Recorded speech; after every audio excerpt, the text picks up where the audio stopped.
Bom, para a gente fazer um filme, acho que antes de tudo a gente precisa ter uma boa história, né? E como é que a gente desenvolve uma boa história? Como é que a gente desenvolve um roteiro onde vai estar expressa essa história que será filmada, né? A gente precisa entender um pouquinho de dramaturgia, né? E dramaturgia é quando a gente encontra um conflito, né? A gente tem um protagonista, uma história ela sempre tem duas premissas, assim, tem os protagonistas, os personagens e um conflito, ou seja, alguma coisa que acontece com esses personagens que move a história para frente, né?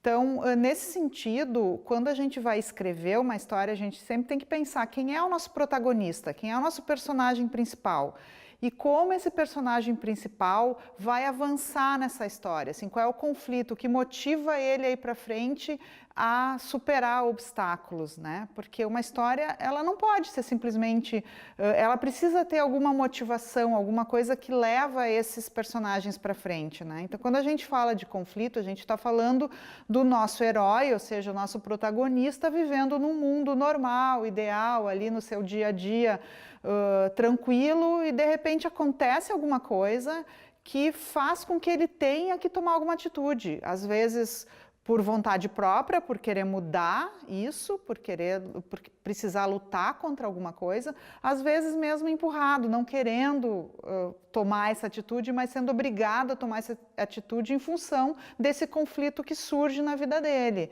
Então ele vai sair na sua jornada, na sua aventura, e vai ter que superar uma série de obstáculos, né?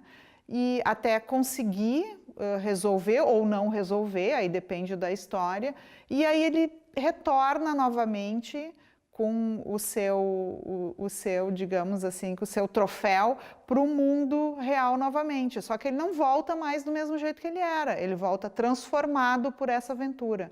Então isso é uma premissa básica de qualquer história e uma premissa básica que todo mundo tem que ter na cabeça quando vai escrever um roteiro, vai escrever uma boa história. Como é que a gente pode criar boas histórias e utilizar essa premissa, né?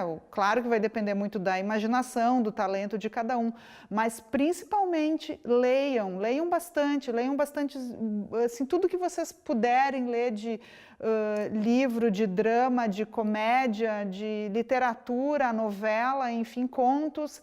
É muito importante que vocês leiam, muito mais do que ver filmes, é importante ler para aguçar a nossa imaginação e a partir daí ter ideias, ter boas histórias, onde a gente pode perceber esse conflito e pode desenvolver então a história dos nossos heróis. Eu vou sugerir 2 livros de leitura que vai estar aqui no site também, que eu acho que é legal de repente vocês darem uma olhada, que eu acho que só enriquece essa experiência de escrever um bom roteiro. É essa a minha dica.